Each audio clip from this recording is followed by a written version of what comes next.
आज का हमारा जो लेक्चर होगा वो लेक्चर है, सबसे पहले हम रेडॉक्स रिएक्शन के बारे में डिस्कशन करेंगे। एक बार रेडॉक्स रिएक्शन कंप्लीट हो जाएगा तब जा कर के हम लोग इलेक्ट्रोकेमिस्ट्री के बारे में डिस्कस करेंगे। मुझे नहीं पता कि आपने रेडॉक्स रिएक्शन में क्या पढ़ा है क्या नहीं पढ़ा है। आपको मे भी पॉसिबल आप पूरा रेडॉक्स आपको अच्छे से आता होगा, लेकिन चूँकि मैं रिस्क नहीं लेना चाहता मैं नहीं चाहता मैं बगैर रेडॉक्स पढ़ाए आपको इलेक्ट्रोकेमिस्ट्री पढ़ा दूं और आपको कुछ भी समझ में ना आए। पता चला जब मैंने इलेक्ट्रोकेमिस्ट्री पूरा कंप्लीट किया तब आप मुझसे कह रहे हो कि हमें तो कुछ आया ही नहीं। तो इसलिए सबसे पहला टास्क होगा रेडॉक्स रिएक्शन को समझना, क्योंकि अगर रेडॉक्स रिएक्शन नहीं आता तो इलेक्ट्रोकेमिस्ट्री नहीं आएगा आपको। ठीक है, हेडिंग डालेंगे चैप्टर का नाम या टॉपिक का नाम। चैप्टर का नाम तो इलेक्ट्रोकेमिस्ट्री ही है, उसमें हम रेडॉक्स रिएक्शन पढ़ेंगे। सबसे पहले रेडॉक्स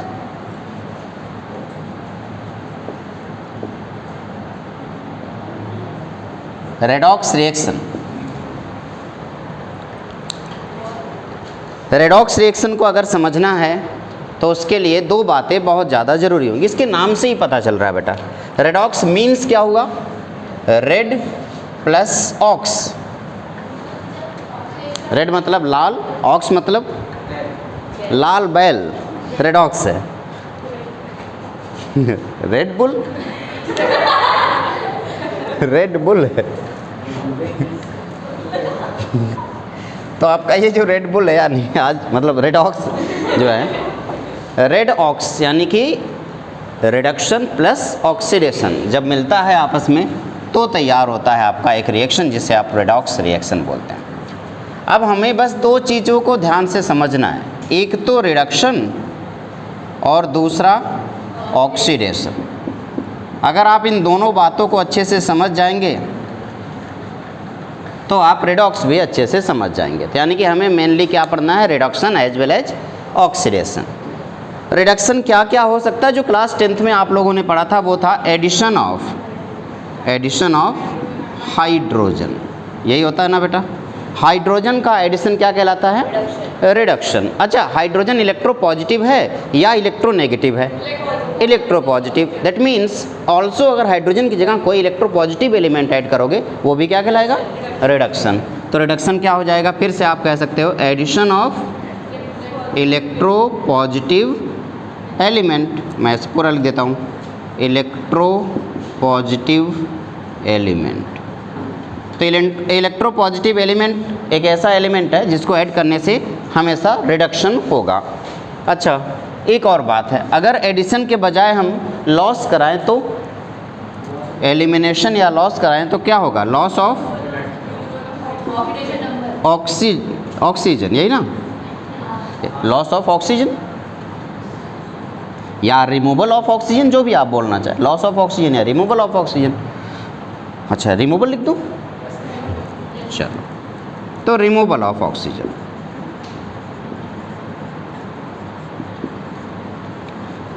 या अच्छा, ऑक्सीजन इलेक्ट्रोनेगेटिव एलिमेंट है, इलेक्ट्रोपॉजिटिव, यानी कि ऑक्सीजन के रिमूव करने के साथ साथ आप किसी इलेक्ट्रोनेगेटिव एलिमेंट को भी आप रिमूव कर सकते हो। तो रिमूवल ऑफ इलेक्ट्रोनेगेटिव एलिमेंट, ये तो इलेक्ट्रोनेगेटिव एलिमेंट और इलेक्ट्रोपॉजिटिव एलिमेंट के बेस पे हमने रिडक्शन लिखा है। इसी तरीके से हम इलेक्ट्रॉनों के बेस पे भी हम रिडक्शन लिख सकते हैं और ऑक्सीडेशन नंबर के बेस पे भी हम रिडक्शन लिख सकते हैं। तो बताना बेटा, अगर इलेक्ट्रॉन गेन होता है तो रिडक्शन, तो क्या लिख दूं? Gain of electron. अगर कहीं इलेक्ट्रॉन गेन होता है तो क्या होता है? रिडक्शन होता है। और दूसरा बताना, decrease in oxidation number. Oxidation number में डिक्रीज जो होना है उससे भी आपका रिडक्शन हो जाता है।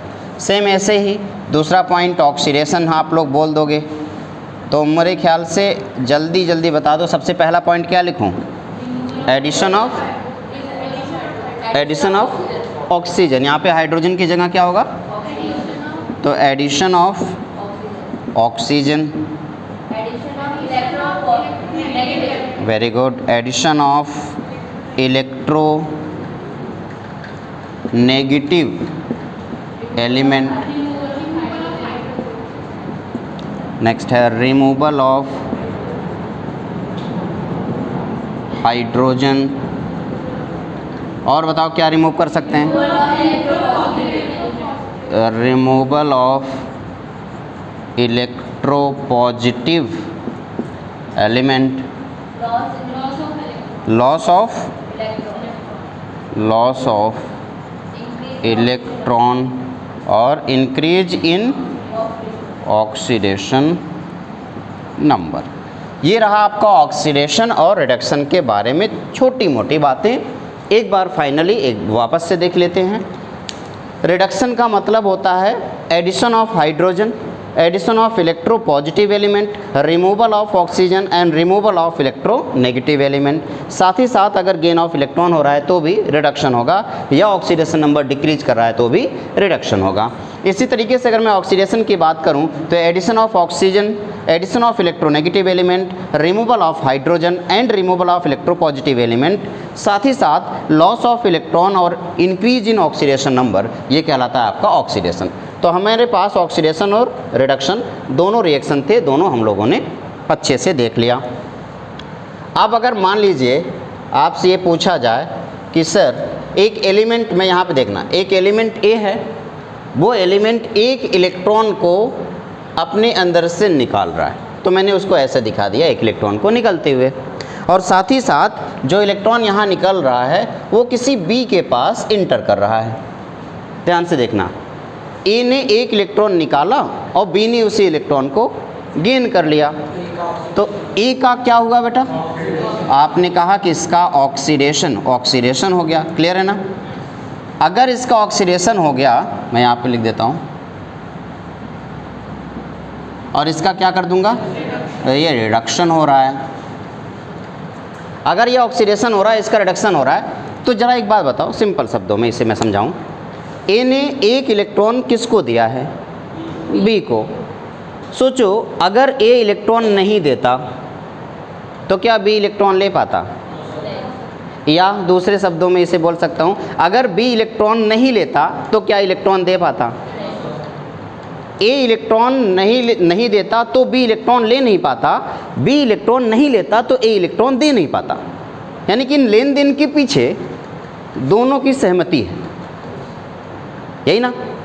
अगर और इसको एक बार ऐसे समझते हैं, क्योंकि बी इलेक्ट्रॉन ले पा रहा है या ले रहा है, इसी वजह से ए इलेक्ट्रॉन दे पा रहा है, और ए की इलेक्ट्रॉन देने की वजह से ऑक्सीडेशन हो रहा है। तो इसको ऐसे समझेंगे, ए को ऑक्सीडाइज करने के पीछे किसका हाथ है? बी का, क्योंकि बी इलेक्ट्रॉन लेता नहीं तो ए देता नहीं, और ए देता नहीं तो ऑक्सीडाइज नहीं होता। तो ए की ऑक्सीडाइज करने के पीछे किसका हाथ है? बी का। तो इस वजह से बी क्या होगा? ऑक्सीडाइजिंग एजेंट, इसलिए इसका नाम हो जाएगा ऑक्सीडाइजिंग एजेंट। तो बताओ, जो ऑक्सीडाइजिंग एजेंट है उसका खुद का क्या हो रहा है? रिडक्शन, और वो दूसरे को क्या कर रहा है? ऑक्सीडेशन। अब फिर से दूसरे शब्दों में अगर मैं कहता कि बी को रिड्यूस किया जा रहा है, क्यों? किसकी वजह से? ए की वजह से। तो बी को रिड्यूस करने के पीछे किसका हाथ है? ए का। तो ए क्या हो गया? Reducing agent.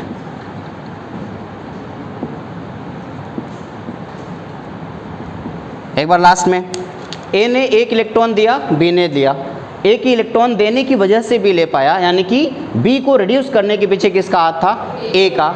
उल्टा करते हैं, बी ने इलेक्ट्रॉन लिया क्योंकि ए ने इलेक्ट्रॉन दिया, तो इस वजह से ए के इलेक्ट्रॉन देने यानी कि ऑक्सीडाइज करने के पीछे किसका हाथ था? बी का। इसलिए बी क्या हो गया?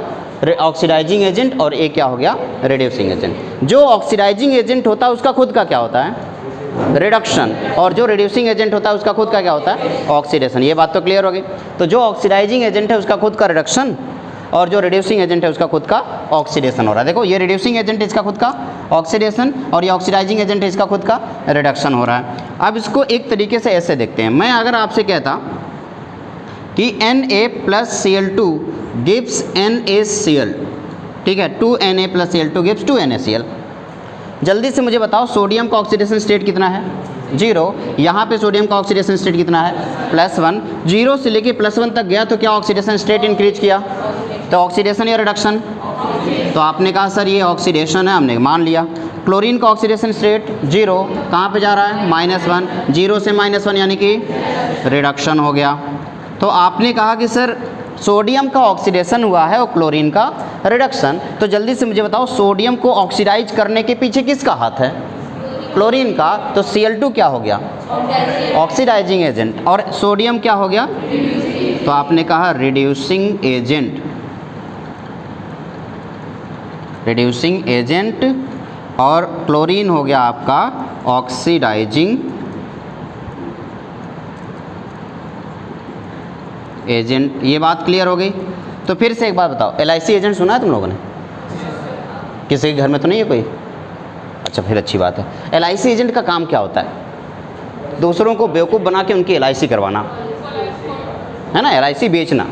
तो LIC एजेंट का काम होता है दूसरों की LIC कराना। वैसे ऑक्सीडाइजिंग एजेंट का काम होता है दूसरे को ऑक्सीडाइज करना, और रिड्यूसिंग एजेंट का काम होता है दूसरे को रिड्यूस करना। क्लियर है ना? तो ऑक्सीडाइजिंग एजेंट का काम है दूसरे को ऑक्सीडाइज करना, रिड्यूसिंग एजेंट का काम है दूसरे को रिड्यूस करना। लेकिन अगर कोई किसी को ऑक्सीडाइज कर रहा है तो उसके बदले रिड्यूस होना पड़ेगा। ऑक्सीडेशन के बगैर रिडक्शन अधूरा है, और रिडक्शन के बगैर ऑक्सीडेशन अधूरा है। यानी कि जब भी होंगे दोनों साथ ही होंगे। आप किसी एक को नहीं बोल सकते सिर्फ ऑक्सीडेशन ऑक्सीडेशन, कभी नहीं होगा भैया। अगर लेने वाला कोई है तो देने वाला भी कोई होना चाहिए ना, तभी तो लेन देन होगा। सिंपल सा फंडा है। तो एक इलेक्ट्रॉन लेने वाला होना चाहिए तो एक इलेक्ट्रॉन देने वाला होना चाहिए। यही है। देखो ये रहा आपका रेडॉक्स रिएक्शन। इस रेडॉक्स रिएक्शन में आपने रिडक्शन देखा, ऑक्सीडेशन देखा, रिड्यूसिंग एजेंट देखा, ऑक्सीडाइजिंग एजेंट देखा। क्या आपको ऑक्सीडेशन नंबर निकालना आता है? तो इसकी तो ज़रूरत नहीं है। क्लियर है? तो अब हमारा अगला टॉपिक स्टार्ट करेंगे हम लोग इलेक्ट्रोकेमिस्ट्री। बस इतना सा जानना ज़रूरी था इस चैप्टर में। एक तो ऑक्सीडेशन नंबर निकालना भी आपको जानना ज़रूरी है, लेकिन आप लोग कह रहे हो उसे आता है, तो इसलिए मैं आगे बढ़ रहा हूँ। जल्दी से नोट कर लीजिए, फिर आगे बढ़ें। कोई दिक्कत है किसी को? नहीं है ना बेटा?